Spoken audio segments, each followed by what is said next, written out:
The sixth thing is your works. Whatever work you are, your works.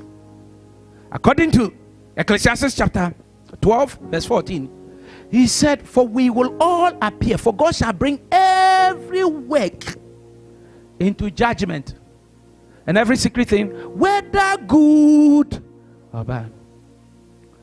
Good works, bad works, God will bring all of them. You'll be judged. Whatever bad works you are doing, you'll be judged. Whatever evil works you are doing, you'll be judged. You'll be judged. Whatever works you are doing, the Bible said we will be judged. We will be judged on good works. We'll be judged on bad works. We'll be judged on works generally.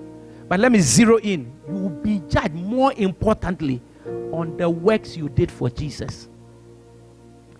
The works you did for God. You have worked for TD Bank. You have worked for Windsor. Is it Windsor? Windsor or something. You have worked for York. You have worked for railways. You have worked for forestry, afforestation. You have done afforestation projects. You have done so many works for men, for ministries, for nations, and for pharaohs. How much work did you do for God? All through your life, how much work did you do for God? You have driven big trucks. You have worked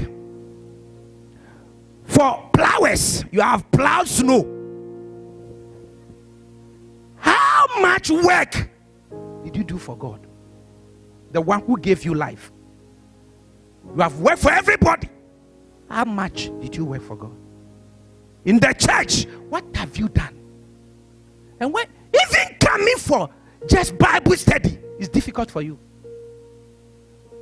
We have not even started talking about the work. Or just coming and sitting and listening is difficult for you. When you look at yourself, when you stand before God, and God say, I want to check your work record. Your work record. You have been a Christian for 35 years. I want to check your work record. Some have done this, some have done that, some have done. What is it you have done? Revelation chapter 14, verse 13.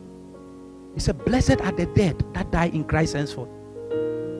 For I hear the Spirit say, they shall rest from their labor, and their works shall follow them.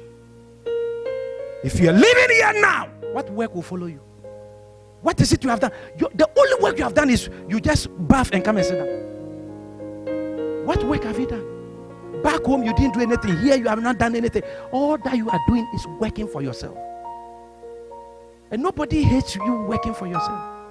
But what is it you have done for Jesus?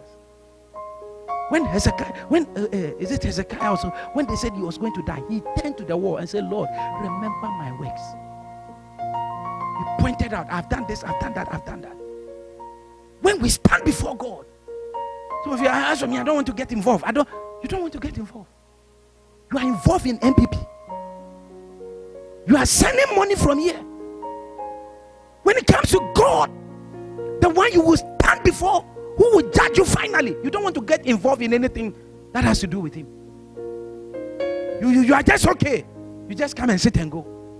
Please, this year, begin to look for something. Begin to be crazy. Because our works, if God has allowed you to live for a long time, it is so that you can accumulate more works. The whole of Revelation chapter 2, chapter 3, when he gave us a mock exams about the judgment, works was one of the demo. Let's read Revelation chapter 2. When you come to verse 2, he said, for I know your works. I know it. You cannot deceive God. Revelation 2. I think verse 2. He said, I know your works. I know. He said, I know thy works. Go to verse 9. Verse 9. You will see that it follows like that up to chapter 3. Oh, he said, I know thy works. Maybe 13 or so. He said, I know thy works. I know thy works. I know thy works. I know thy works. Up to chapter 3, when he told them, I know thy works, and I've set before you an open door. You are not doing anything. We need people to handle children, you won't do. We need people to do choreography, you won't do. We need adults to do this, you won't do. Little children to do this, you won't do. And explode. In Ghana, we call them Mojamon. You are sitting down smiling, you won't do anything. Pretending to be shy. Meanwhile, the bad things you know inside your head. You don't do anything for God. When you stand before Him,